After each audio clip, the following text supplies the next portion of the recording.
राजनीति में एक बार फिर भगवान राम की एंट्री हो गई है। सलमान खुर्शीद की ओर से दिए गए एक बयान के बाद बवाल मच गया। जहां बीजेपी इसे चाटुकारिता की हद बता रही है तो वहीं हिंदू संगठन विरोध कर रहे हैं। बयान पर मचे सियासी घमासान का क्या होगा कांग्रेस पर असर, इस पर चर्चा करेंगे, लेकिन उससे पहले आपको ये रिपोर्ट दिखाते हैं।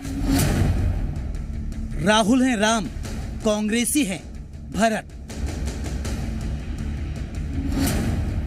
सलमान खुर्शीद के बयान पर मचा घमासान। जैकेट कोट पहने हुए हैं, वो टी शर्ट में निकलते हैं, बताइए। बीजेपी के खुर्शीद के बयान पर पलटवार। खुर्शीद ने चाटुकारिता की हद की पार। नहीं पहुंच पाते हैं तो खड़ा लेकर चलना पड़ता है।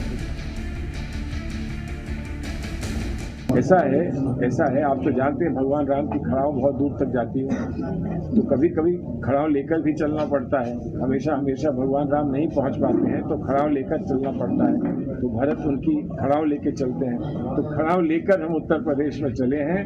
उत्तर प्रदेश में खड़ाव पहुंच गई है तो राम जी भी पहुंचेंगे, ये हमारा विश्वास है। कांग्रेस नेता का ये बयान राहुल गांधी की भारत जोड़ो यात्रा को लेकर है। राहुल गांधी की यात्रा 25 दिसंबर से दिल्ली में रुकी है। यात्रा की शुरुआत अब 3 जनवरी से होगी और यूपी में एंट्री करेगी। इसी को लेकर सलमान खुर्शीद ने मीडिया को राम और भरत प्रसंग वाला बयान दिया। राहुल के सम्मान में सलमान खुर्शीद यही नहीं रुके, उन्होंने राहुल गांधी को असाधारण मनुष्य भी बता दिया। वो सुपर ह्यूमन है। हम इतने जैकेट कोट पहने हुए हैं, वो टी शर्ट में निकलते हैं, बताइए। हम ठुठुर रहे हैं ठंड में, वो टी शर्ट पहने निकल रहे हैं। एक योगी जैसी, जब उन्होंने कही दिया मैं तपस्या में हूँ, तो वो तपस्या कर रहे हैं। दरअसल राहुल की यात्रा जब उत्तर भारत में पहुंची तो उत्तर भारत में सर्दी का मौसम शुरू हो गया था, लेकिन राहुल गांधी एक टी शर्ट में ही यात्रा करते रहे। हालांकि यात्रा में बाकी लोग गर्म कपड़ों में दिखे।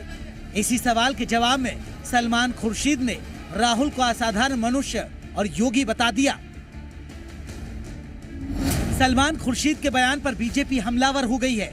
एमपी के गृह मंत्री नरोत्तम मिश्रा ने कहा है कि नर की तुलना नारायण से करके सलमान खुर्शीद ने चाटुकारिता की हदें पार कर दी है। नरोत्तम मिश्रा ने कहा कि कांग्रेस ने हिंदुओं का अपमान किया है और सलमान खुर्शीद से माफी मांगने की मांग की है। खुर्शीद जी, नर की तुलना नारायण से करना ये कोई भी अच्छा नहीं मानेगा, कोई भी उचित नहीं मानेगा। चाटुकारिता की पराकाष्ठा है,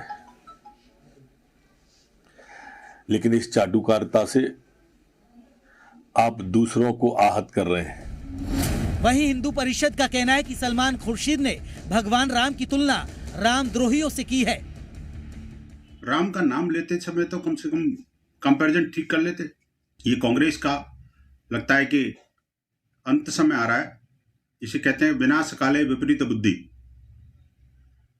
भगवान राम की तुलना अगर किसी से करनी है तो क्या ये मिला था? सलमान खुर्शीद के इस बयान के बाद कांग्रेस कहीं ना कहीं घिरती नजर आ रही है। देखना होगा कि पार्टी इससे अपना कैसे बचाव करती है। ब्यूरो रिपोर्ट, जी मीडिया। तो सलमान को राहुल में राम दिखते हैं, बीजेपी कहती है कि तो चाटुकारिता की याद है। हमारे 2 सहयोगी इस वक्त हमारे साथ जुड़ रहे हैं। दिल्ली से राहुल मिश्रा हमारे साथ जुड़ रहे हैं और भोपाल से प्रमोद शर्मा जुड़ रहे हैं। राहुल, मैं आपके पास आ रहा हूं। पहले राहुल, ये सलमान क्या करके मानेंगे? पहले किताब आई, विवाद हुआ, मामला भी ठंडा हुआ ही था कि अब राहुल में उनको राम दिखते हैं।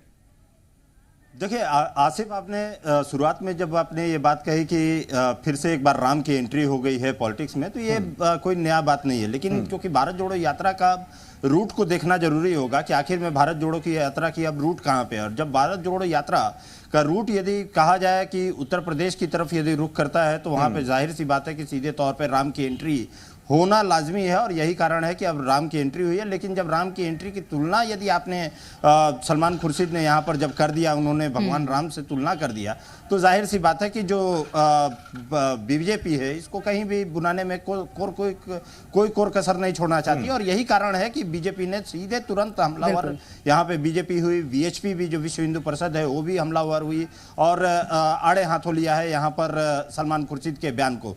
तो राम की एंट्री यदि कहा जाए तो हमेशा से पॉलिटिक्स में एंट्री होती रही है, चाहे वो कभी कांग्रेस के द्वारा की जाए या चाहे भाजपा के द्वारा किया जाए। अब की यदि तुलना यहाँ पर जब की गई है तो जाहिर सी बात है कि इसके ऊपर कहीं ना कहीं निश्चित रूप से इसको बीजेपी, जाहिर सी बात है राहुल, आप सही कह रहे हैं कि इसको मुद्दा बनाने में देर नहीं करेगी बीजेपी, और यही होता दिखाई भी दे रहा है। प्रमोद, आपसे सवाल है मेरा, क्योंकि इससे पहले एक ट्वीट सामने आया था, कमलनाथ की तुलना हनुमान से की थी, आज सलमान खुर्शीद ने राहुल गांधी की तुलना राम से की है। इसी के साथ खुद को भरत शत्रुघ्न अपने कार्यकर्ताओं को, नेताओं को बताया है।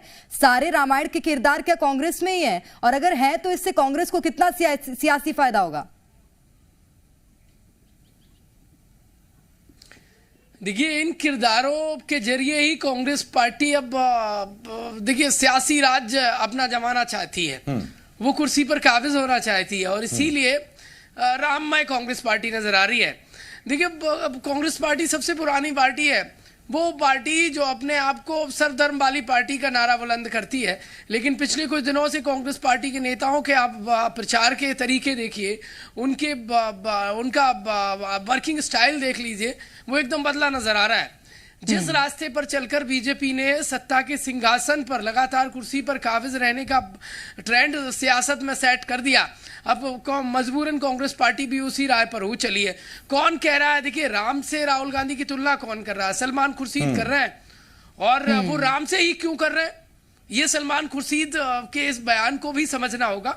देखिए, बिना अच्छा प्रमोद, जब इतना आप समझा ही रहे हैं तो एक चीज मैं आपसे और पूछता हूं प्रमोद। प्रेरणा ने आपसे पूछा कि कांग्रेस में ही राम, भरत, शत्रुघ्न सब हैं, हनुमान भी हो गए, तो ये कांग्रेस में रावण कौन है?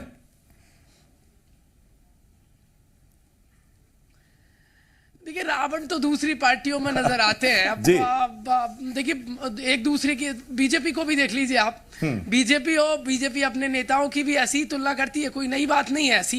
हर पार्टी में अपने अपने नेताओं को कोई ना कोई रूप नजर आता है, कोई स्वामी विवेकानंद के बराबर नजर आता है, दूसरी तरफ राम जैसी तुलना यहाँ हो रही है।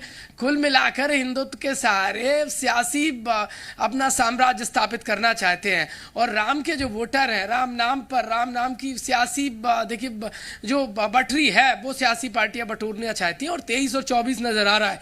इसीलिए सबको अपने नेताओं में राम नजर आने लगते हैं, अच्छाई नजर आने लगती है। और कमाल की बात यह है प्रमोद और राहुल, कमाल की बात यह है कि जब ये यात्रा शुरू हुई थी तो इसे गैर राजनीतिक, गैर धार्मिक इसे यात्रा बताया गया था कि ये देश को लेकर आगे बढ़ रही है, लेकिन अब इसमें राम की भी एंट्री हो गई है, हनुमान की भी एंट्री हो गई, भरत शत्रुघ्न की भी एंट्री करा दी गई। बहुत धन्यवाद है आपका प्रमोद, और राहुल आपका भी बहुत बहुत शुक्रिया हमारे साथ जुड़ने के लिए।